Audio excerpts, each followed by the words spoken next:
This episode of PediaCast is brought to you by Nationwide Children's Hospital.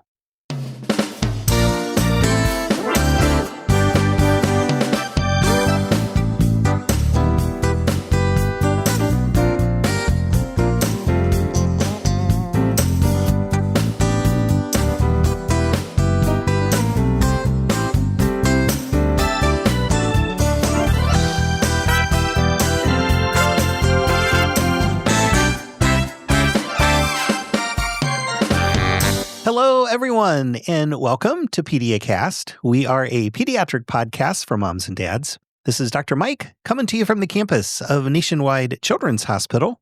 We're in Columbus, Ohio. It's episode 579.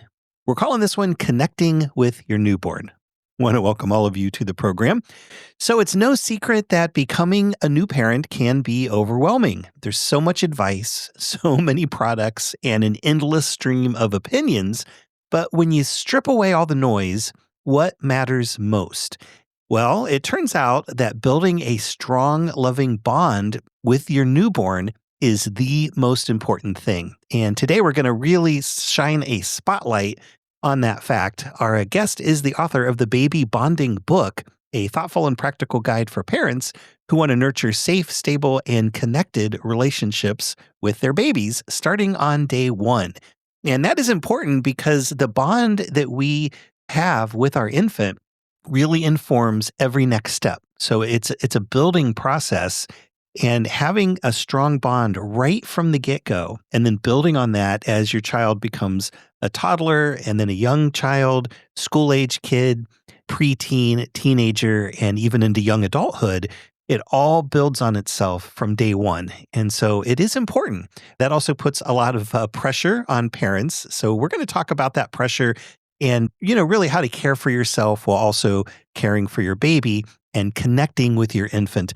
We're going to discuss relationship building, brain development, early communication, feeding choices, sleep challenges, and more, all with the goal of supporting parents and empowering those early connections. In our usual PediaCast fashion, we have a terrific guest joining us. In fact, she is the author of the Baby Bonding book from the American Academy of Pediatrics. It's Dr. Joanna Parga-Belinkie. She's a neonatologist at the Children's Hospital of Philadelphia. And it will be a conversation packed with insight and encouragement, and it should come in your way very soon here on PediaCast. Before we dive into that, I am proud to say that PediaCast has won a couple of awards here recently from FeedSpot. We are the number 2 best pediatric podcast in the country, and we hope to become number 1. So please listen and spread the word about PediaCast. But we are the number 1 best hospital-based podcast, and that's not just pediatric. It includes adult healthcare systems as well. So we're really proud of that. And you can check out all of the top pediatric and hospital-based podcasts according to FeedSpot with the links that I'll have in the show notes, so you can find some other great podcasts on those lists. Also, want to remind you the information presented in PediaCast is for general educational purposes only. We do not diagnose medical conditions or formulate treatment plans for specific individuals. If you're concerned about your child's health, be sure to call your healthcare provider. Also, your use of this audio program is subject to the PediaCast Terms of Use Agreement, which you can find at PediaCast.org. So let's take a quick break. We'll get Dr. Joanna Parga-Belinkie settled into the studio, and then we will be back to talk about connecting with your newborn. It's coming up right after this.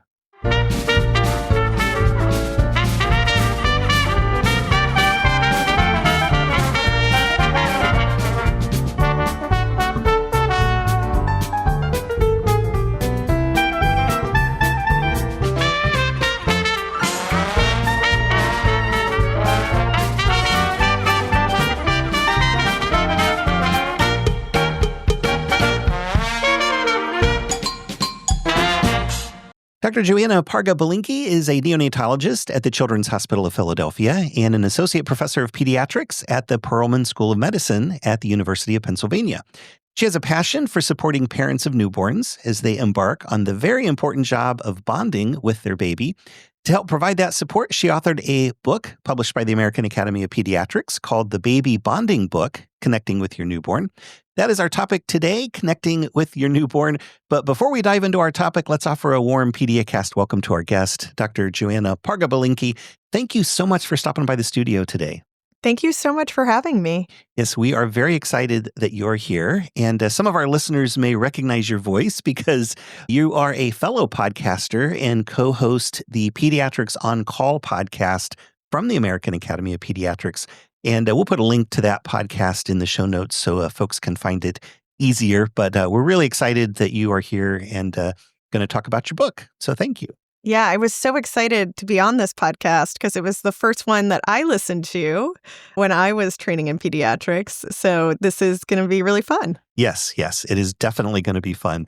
So first, let me ask you, you are a neonatologist, you're a podcaster, and now you are a book author. What motivated you to write the baby bonding book, and how do you hope that it helps parents?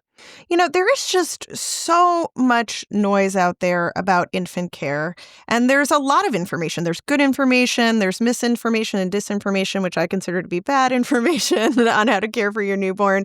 So I wanted families to have a resource and allow them to kind of disconnect from all the chatter, newborn care, give them really good information, and allow them to focus on their baby and building a relationship with their baby. Because safe, stable, nurturing relationships are really what makes babies grow and thrive and develop their brain.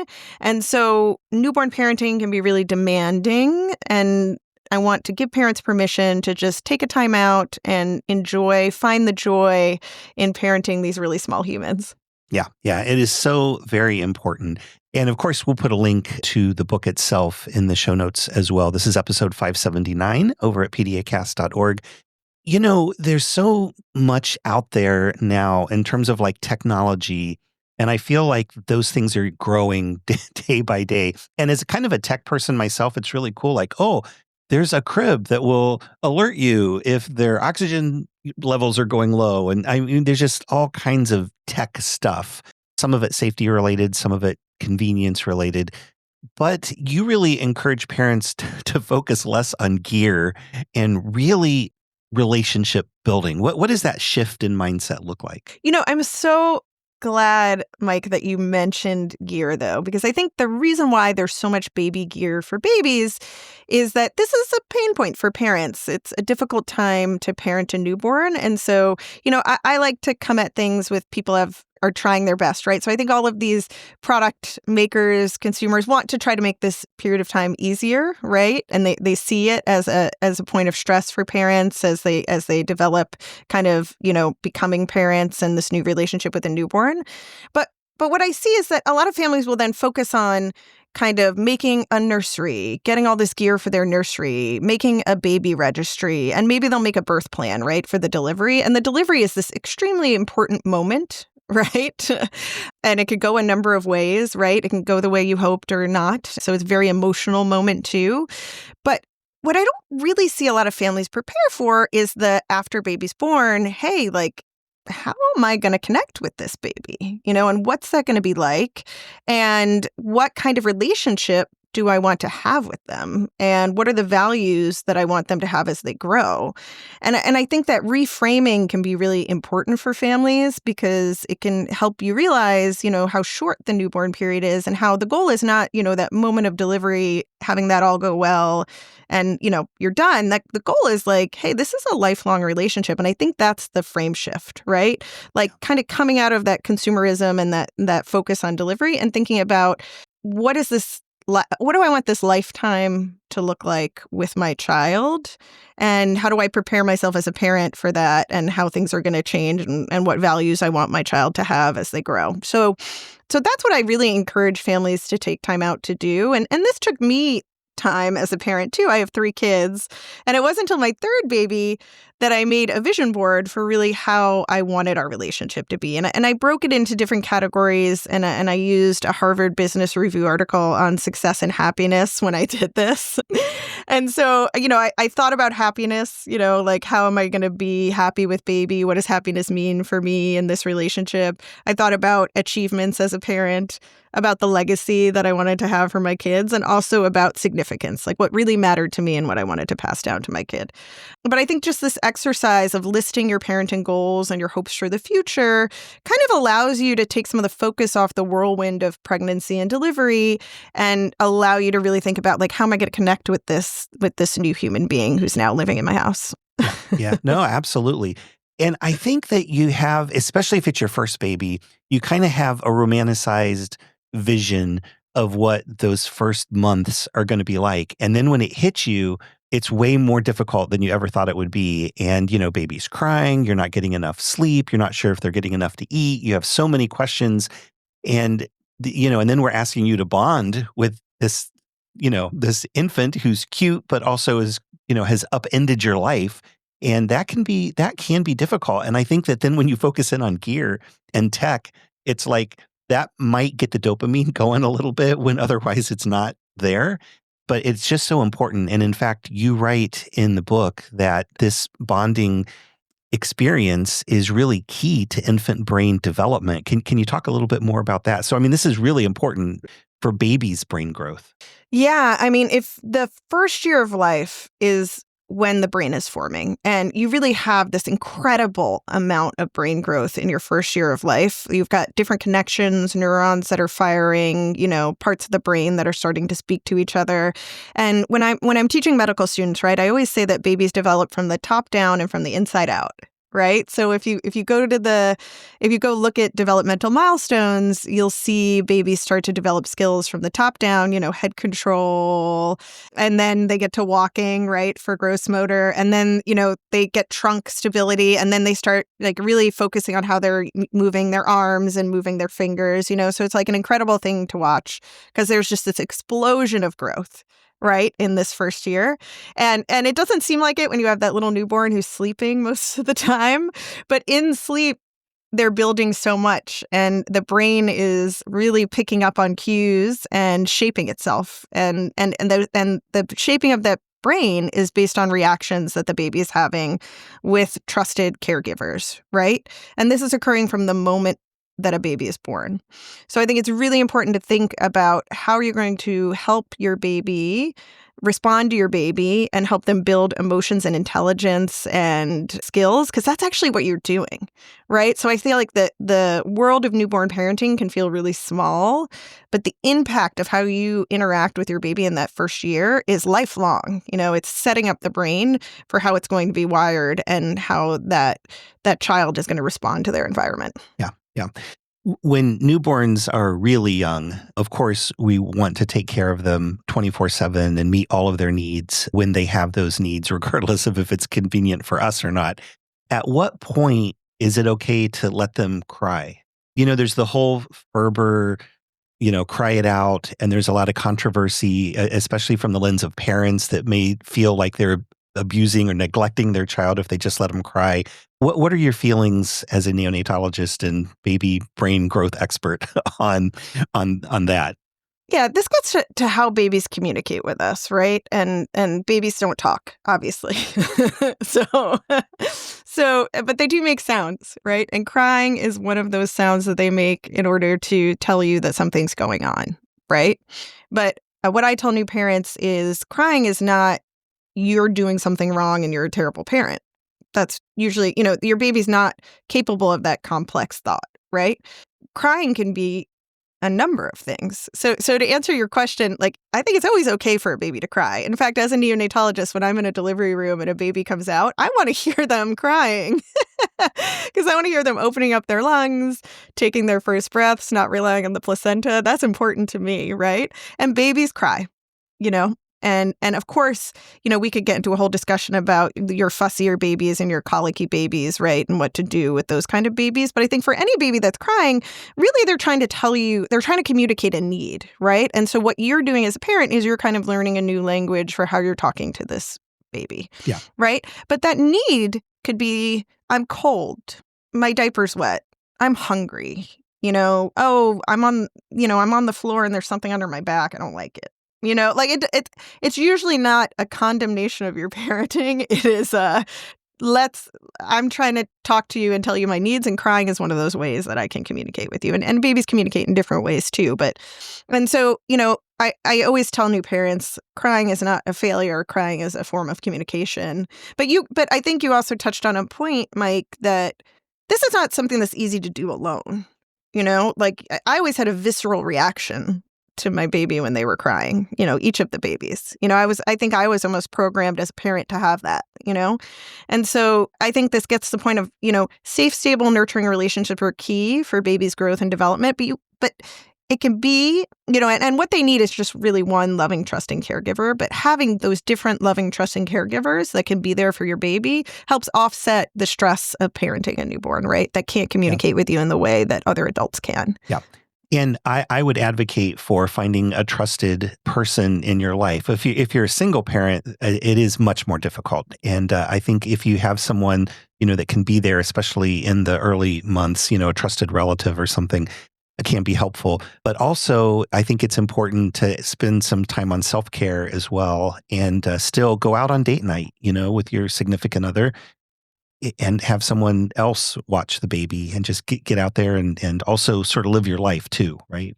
Yeah, because I think this can't be an individual act, raising a child. It really requires that you have relationships as the caregiver that are also safe, stable, and nurturing, so that you can kind of have support for, the difficulties and the demandingness, again, of having that newborn baby. So and the needs of baby are very different than the needs of parent, right? And I think that that's one of the difficulties of parenting a newborn too, because what is going to be really stimulating and exciting for a baby whose brain is just, everything's new for them, is not the same as what's stimulating for the caregiver. And so that's why you really need caregivers for the caregivers too, because this is a team sport, raising a baby. Yeah, absolutely. The environment that the baby is in, even though we want to take a focus off of technology and off of the gear and really put the spotlight on that, nurturing a relationship, what sort of environment helps that happen? Yeah, I think this gets back to when I'm talking about safe, stable, and nurturing relationships, right? So, we'll talk about safety first, right? Because when we think about safety, that might bring up thoughts of the physical environment that the baby's in, right? And that's important. Making sure, especially as your baby becomes more mobile, that you have the things you need to baby-proof your house and to make sure your baby's not going to kind of get into trouble, right? But even from the very time they're a newborn, you want to be thinking about things like a safe sleep surface for baby, right? Creating an environment where there's, they can be alone on their back with no blankets or other things around them in a space that's separate from your sleep space, and that will provide them with physical safety. And when I think of physical safety too, I think about finding a pediatrician that you trust and getting your growth checks and all your recommended vaccines too, right? Because that's going to help the body stay healthy and help, you be able to have someone you trust to help you with the medical side of things so you could focus on relationship building, right? And all of these things are going to help your baby grow and thrive so that, you can then think about their psychological safety, right? Because this gets into them trusting you and trusting that they have somebody who's looking out for them, which a baby really needs, right? They want someone they can rely on who's going to care for them. And that doesn't mean that person's not going to make mistakes. I'm sure you could talk to this too, Mike. We're both parents. I've made mistakes, things I'm like, oh, maybe I shouldn't have said that to my kid, or, maybe I shouldn't have let you play with that toy. And that's okay, because to be human is to learn from mistakes and grow, right? So right. Yeah. you're going to be teaching that to your baby as they grow. So I think there's the physical environment, there's the psychological environment. And as a part of that too, this is where we get to the stable part of relationships, right? They want people they can count on. And that doesn't mean, hey, you're on call 24/7, right? We talked about making sure you have other people that come in to help you because caregivers need help too. And, and I've been on 24/7 calls. No, not 24/7, but like I've been on 24-hour calls, right? And it's really hard to be on for 24 hours straight. So again, it's more focusing on most of the time, I'm going to be giving you attention and helping care for you. And I'm going to show you and model for you, how I want our relationship to be. And then you want other trusted people who can also model relationships to offer stability to your growing family, right? Because babies need someone there for them. And then the nurturing comes in with just being, practicing positive parenting, right? And that doesn't mean not disciplining your child or anything like that. It's hard to discipline a baby, to be clear. When they become a toddler, that's when you have to start thinking about that. But really, it means like meeting their needs and showing them love and kindness and empathy, right? Yeah. And again, this is not you always getting it right. And because I think it's also important for babies and young kids to see when we get it wrong, and because they learn too.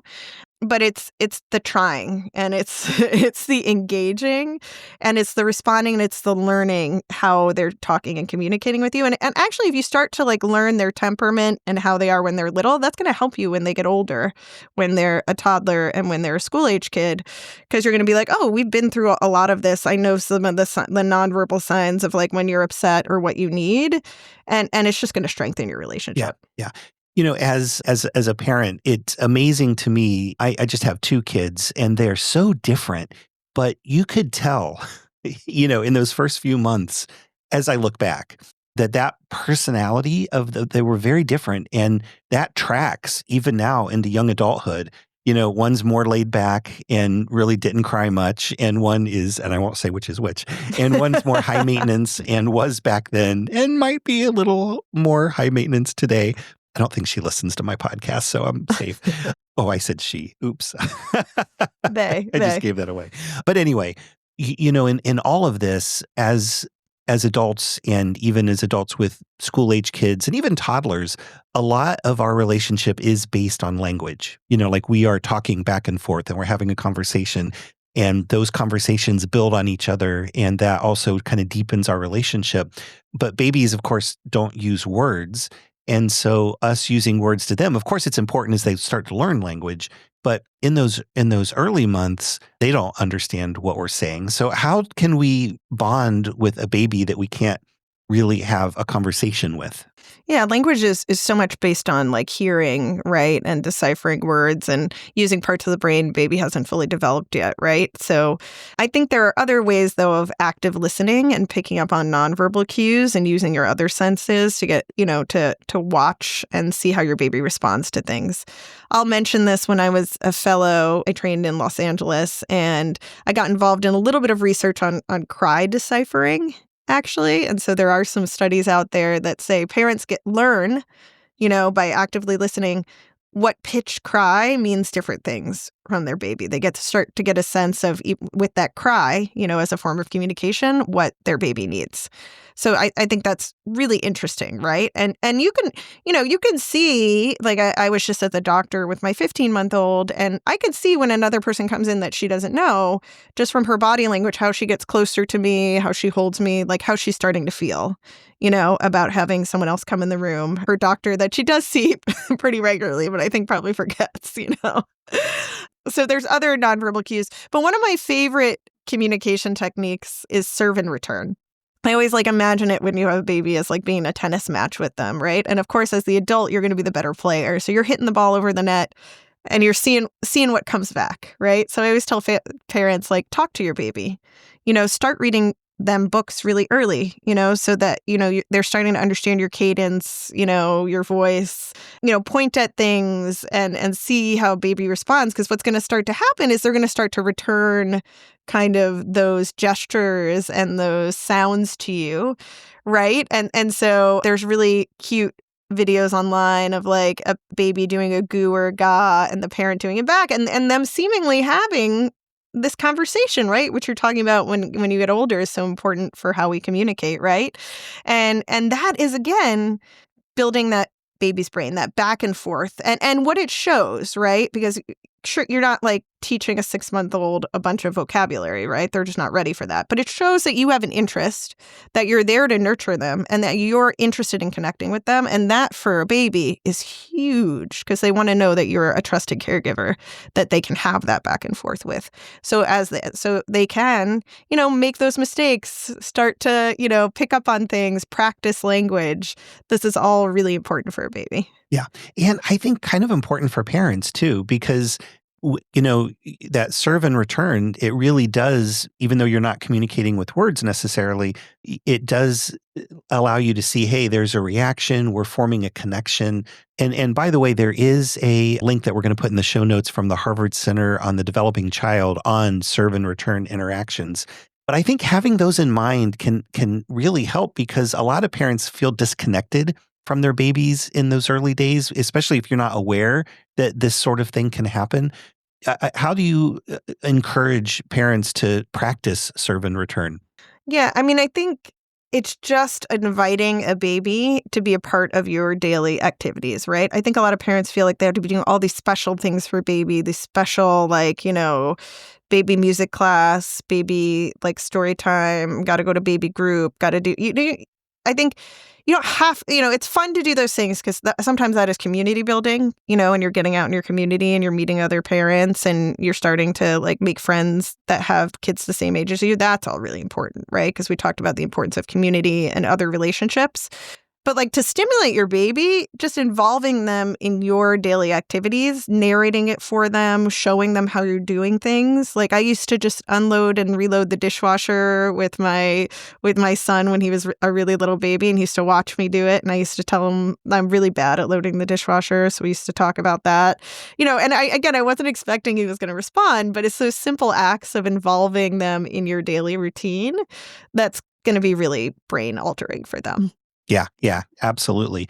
And, depression and anxiety, especially for new parents and when it's your first baby in particular, can be a real issue. And I would imagine that doing, what, as you mentioned, just having them be with you as you're doing your daily things and kind of narrating it and modulating your voice and, just really engaging them as you're going about your regular day-to-day stuff might be able to help with the anxiety and depression that can go along with those early days. So it's not only great for the baby, but in that sense, great for the parent as well.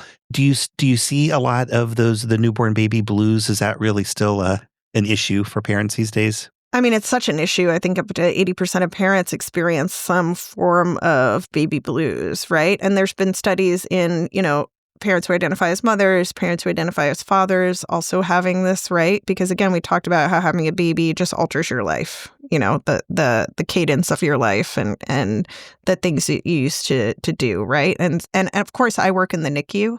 So I also see babies, who have to be hospitalized. And you can imagine how that influences how parents see themselves and how they might bond with their baby, right? Because that is generally unexpected when you wind up in the NICU with me.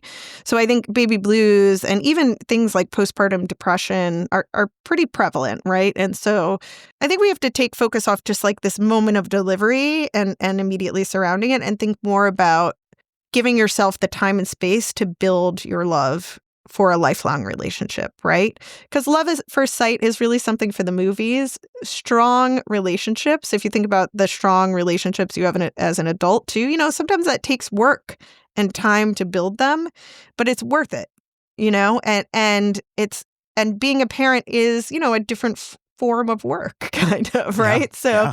So I think I want families to know you don't have to feel this incredible connection immediately on day one. It's a connection you're building over time. Yeah. And give yourself that space and that grace to build a relationship.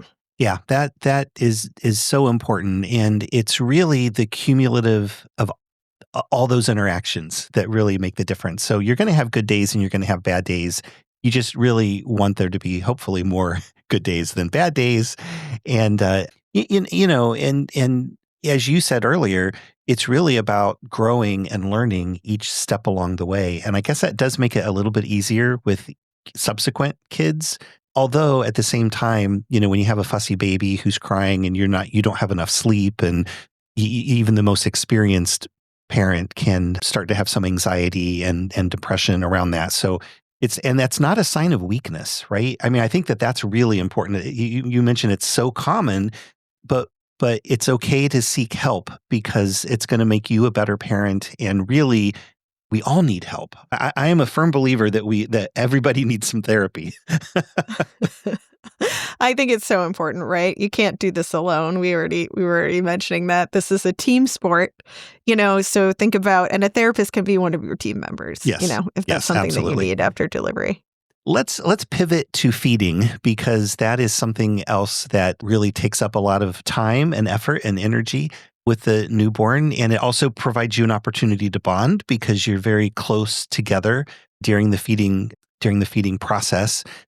There's also a lot of pressure around infant feeding. Do we breastfeed? Do we formula feed? What if breastfeeding's not going well, but I know breast milk is best? And am I not providing the best for my baby if it's not working out? So there's a lot of pressure around infant feeding. What's your message to parents on this topic? It's really hard because if you want to give breast milk to your baby, the United States in particular does not give a lot of support for breastfeeding families, right? So again, it's like you said, pediatricians always say breast milk is best. You got to try to breastfeed. But when you don't have parental leave, and, because breastfeeding is a relationship in and of itself, right? Like you have to be there.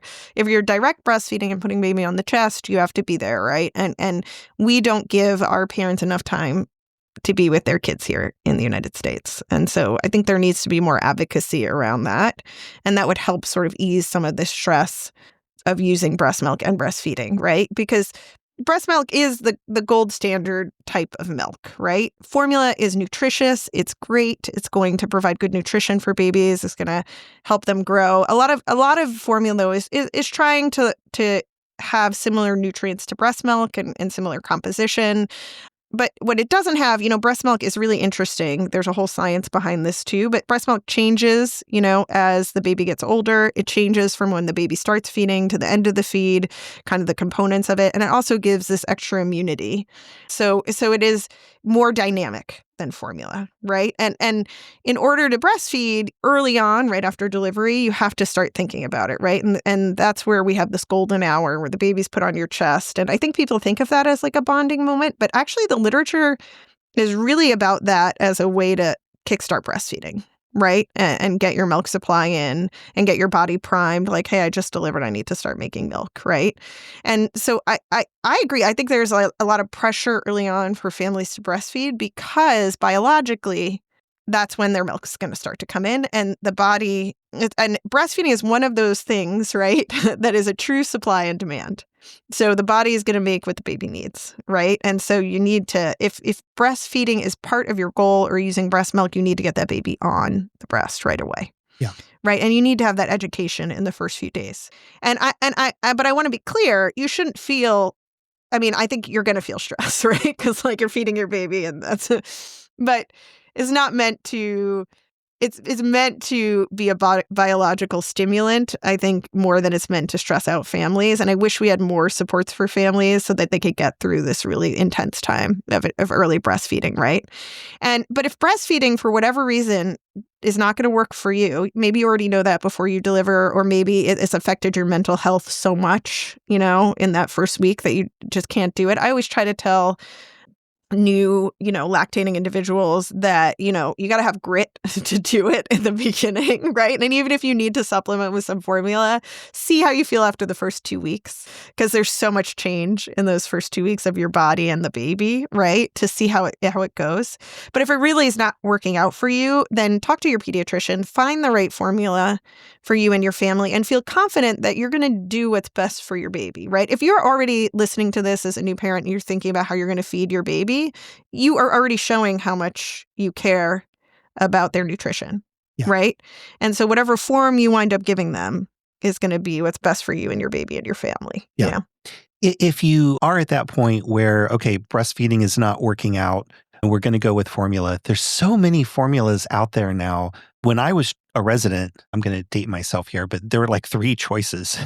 And now like there are just all of these choices, and infant formula companies sell old recipes to other companies. And so, like old Infamilk, it's marketed as something completely different. we have ones that are based on cow's milk, and we have soy, and we have ones where the proteins are all sort of partially digested before you even drink it. Mm. I guess that the advice there is just to talk to your pediatrician, because we could do an entire hour on the different infant formulas, right? Yeah, I mean, absolutely. I think you have to talk to your pediatrician about what the specific needs are for your family and your baby. I do want to say, though, that formula can get sensationalized in the headlines. A lot of talk about, things that might be unsafe in formula. But however, formulas actually most formulas have low levels or no contaminants in them at all. They're very safe, and they're monitored regularly so that the components of them are safe for babies, right? And so I think parents can overall have confidence in that, because there's this regulation around what's in them. Yeah. Yeah. And a lot of, we've talked about babies often being very fussy during the first few months of their life, and colic is a real thing. And doesn't always mean that baby is stressed. Their brain just might be telling them to cry, especially if it happens, routinely at the same time of day, and, they're between 2 and 4 or 5 months of age. But a lot of times parents will try to switch formulas because they think that the baby's uncomfortable with a particular formula. But there's just as many breastfed babies who are also fussy, right? And often it's not really the formula. They just need more time. Yeah, I think the gut gets blamed a lot for fussiness, right? But it's something we can control. So I think parents must feel that too. But I will tell you, I had the same experience as you, Mike, where, all 3 of my kids have different personalities, and they were all different as babies. But I started to see kind of their temperament as a baby. And what was probably good my first baby, I don't know if this was good for me or not, was my fussiest baby. But I'd never had a baby in my house before that I was taking care of. So I didn't know, that this was the fussiest baby I was going to have. Right. And exclusively breastfed, and I should note that, breast milk, the composition of it does change, but surprisingly, if you look at different diets of women who breastfeed, the overall components of the breast milk are pretty similar, right? And so I think a lot of breastfeeding moms will put a lot of pressure on themselves to change their diet too when their baby is really fussy. But I would say talk to your pediatrician about that, because it might not have the kind of change in composition of your milk that you think it might, right? So, but anyway, my first baby, super fussy, and that witching hour that you described, right? It was almost like you could look at a clock, and somewhere between 5:30 and 6, she was crying. and it didn't, I had a cry checklist, right? That I'd go down, you're fed, you're changed, I burped you, I made sure you're not uncomfortable, and then uncomfortable, I would try different positions, but it wouldn't, it seemed like she just needed to cry. So then, and have you ever watched Phantom of the Opera? Oh, yeah. Yeah. I know it's not on Broadway anymore. I grew up outside of New York City, so I saw it when I was little, and great still show. went to go see it. Yeah. But there's this one song, Past the Point of No Return, and it's when the Phantom takes kind of the lead opera singer in the play and takes her down to his lair and is going to keep her there forever, I won't ruin what actually happens. But that was the song I would play as I was dealing with this incessant crying at the witching hour, because it was done. We were past the point of no return. She was going to cry. It kind of didn't matter what I did. And some days I'd just walk around with her, and some days I'd pass her off to somebody else, because I was this is not easy. I know this is not an episode on colic specifically, but so many parents do deal with this. Yes. And a couple of points that I always like to make is, of course, it looks like their belly hurts, because when you're upset and you cry and you're angry and you're lying on your back, you're going to ball up your belly. And when you do that, you're going to pass gas because you're pushing, basically. And so from the parents' point swallowing air. Yes. And so from the parents' point of view, oh, look, their belly is all balled up and they're passing gas and they're crying, they must have a bellyache, when really those signs are just a symptom of all that crying. And I've described this to parents many times, and a lot of times there's a little switch that flips when I mention this. And I don't even know if it's true, but it makes sense to me, because we don't know what's going on in baby's head, really. But one way that it was described to me was that there's so much stimulation that by the time you get to that witching hour, by crying, they can block everything out. Like they're just so stimulation overloaded. And so that crying is a way for them to kind of retreat back in and ignore everything that's around them. And I love that explanation. Again, I don't have any evidence that that's true. But but that's something that sense. A lot of general pediatricians say, and it's like they're so done by the end of the day. Because usually like it's around that 6 o'clock hour. My daughter used to go to bed at like 7:30. So she would like cry. And then that was kind of the end of her day. Yeah. And then, these babies make their way into the emergency department. And usually by the time they get in there, they're done crying. They're passed out. Yeah. Yeah. And then the parent's like, no, really, they were so upset. And like, they look fine now. But I get it. And it's that also adds to the stress. And when you have a colicky baby, and it is sort of nice when it's your first one, because that's how it was for us as well. And so then when the second one came along and they weren't colicky, it was like, wait, what? I thought this was supposed to be more difficult than it is. So it's kind of nice to get that over with the first round. I imagine it's probably worse to have the colicky baby second or third. Yeah. Like, because then you think like, what is wrong with my baby because the first one didn't do this? So I get it. This is all very difficult. And especially when you are sleep deprived, which is the next thing I wanted to talk about, that just makes things exponentially worse when you're lacking sleep, right? Because you can't think critically as well. You can't kind of rationalize, what's happening and make it okay. It's much easier just to sort of lose it. So what should parents know about getting enough sleep, and how can you do it when baby's up crying a lot? I think this gets back to kind of our first question, right? About like our consumerist society. I just think about, if you're a parent, just think about how many things are on the market for newborn sleep. And then if you think about that, right, there are many people that are trying to figure out solutions for how a baby sleeps. But the truth is that a baby does not sleep like an adult. They're just not wired to do it. And even what does sleep through the night mean? So if you look at papers on infant sleep, like there's a debate about how long that actually means. Is it 6 hours? Is it 8 hours? What's sleep through the night?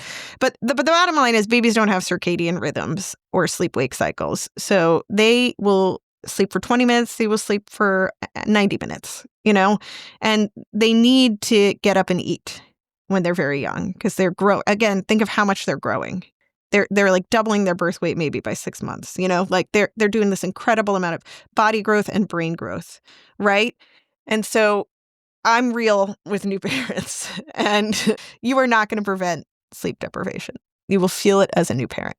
So you have to expect that it's going to happen, and I was someone, again, who would do 24, 30-hour calls in the hospital, especially when I was in residency, trained in Los Angeles. I don't know if your residency was like that too, Mike, where you had just these long calls.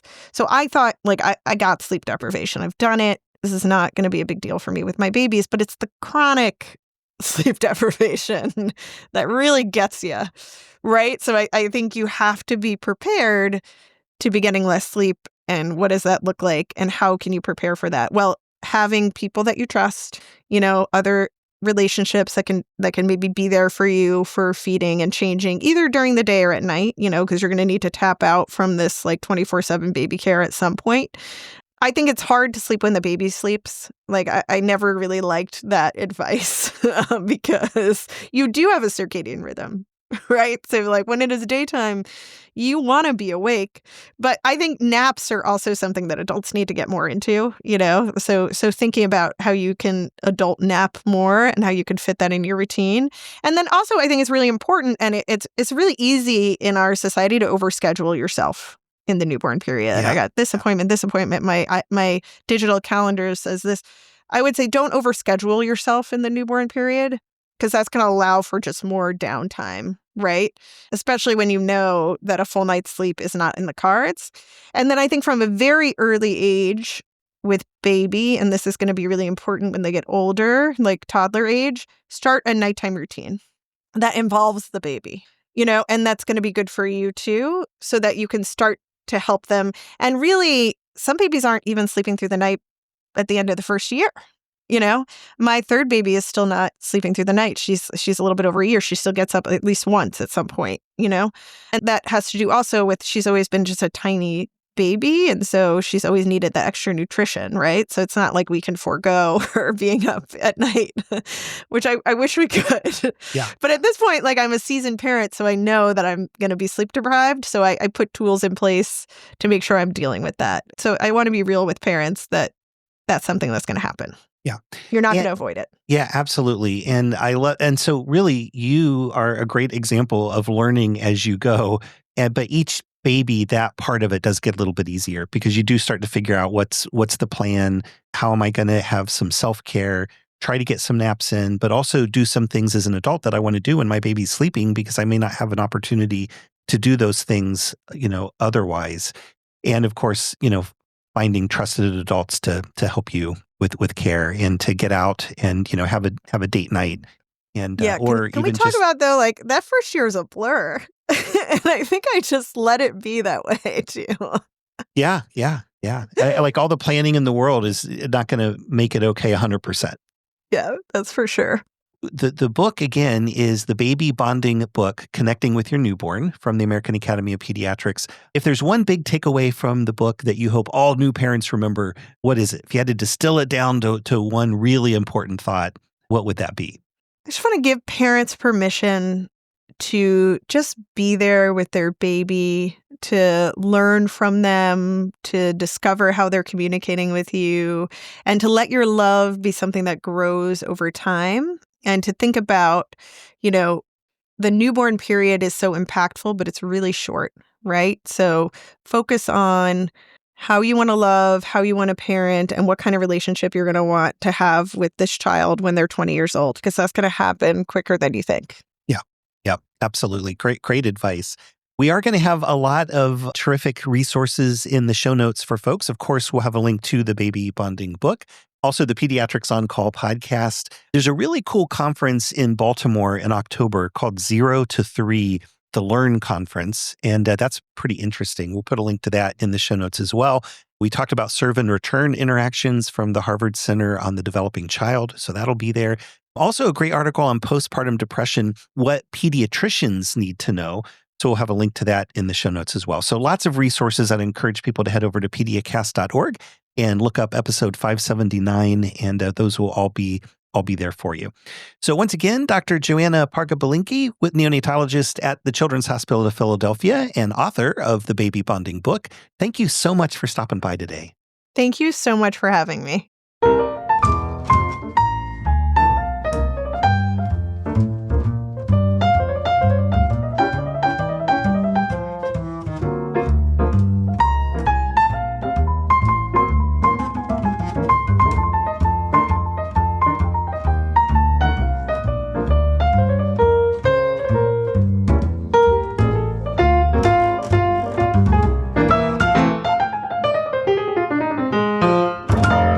Are back with just enough time to say thanks once again to all of you for taking time out of your day and making PediaCast a part of it. Really do appreciate that. Also, thanks again to our guest this week, Dr. Joanna Parga-Belinkie, neonatologist at the Children's Hospital of Philadelphia and author of the Baby Bonding Book. Don't forget, you can find us wherever podcasts are found. We're in the Apple Podcast app, Spotify, iHeartRadio, Amazon Music, Audible, YouTube, and most other podcast apps for iOS and Android. Our landing site is PediaCast.org. You'll find our entire archive of past programs there, along with show notes for each of the episodes, our terms of use agreement, and that handy contact page if you would like to suggest a future topic for the program. Reviews are also helpful wherever you get your podcasts. We always appreciate when you share your thoughts about the show. And we love connecting with you on social media. You'll find us on Facebook, Instagram, Threads, LinkedIn, X, and Blue Sky. Simply search for PediaCast. We're also on YouTube, and we not only have the audio of the podcasts on our YouTube channel, but we're also making some short videos on important parenting topics. Just things like spring allergies, asthma, eczema, poison ivy, just really basic information that parents need to know that you can get in short little snippets, just like 5-minute videos. So do check those out. Again, those are on our YouTube channel. Just search for PediaCast. A couple of other podcasts that I host that you might be interested in, depending on your background and interest level in medical science. One is PediaCast CME. That stands for Continuing Medical Education. It's similar to this program. We do turn the science up a couple notches and offer free CME credit for those who listen. And that's not only for physicians, also nurse practitioners, physician assistants, nurses, pharmacists, psychologists, social workers, and dentists. And since Nationwide Children's is jointly accredited by all of those professional organizations, it's likely we offer the credits you need to fulfill your state's continuing medical education requirements. Shows and details are available at the landing site for that program, PediaCastCME.org. You can also listen wherever podcasts are found. Simply search for PediaCast CME. And then one other podcast that I host is FameCast. This is a faculty development podcast from the Center for Faculty Advancement, Mentoring, and Engagement at The Ohio State University College of Medicine. So if you're a teacher in academic medicine or a faculty member in any of the health sciences, then this is a podcast for you. And you can find FameCast at famecast.org. Also, wherever podcasts are found by searching for FameCast.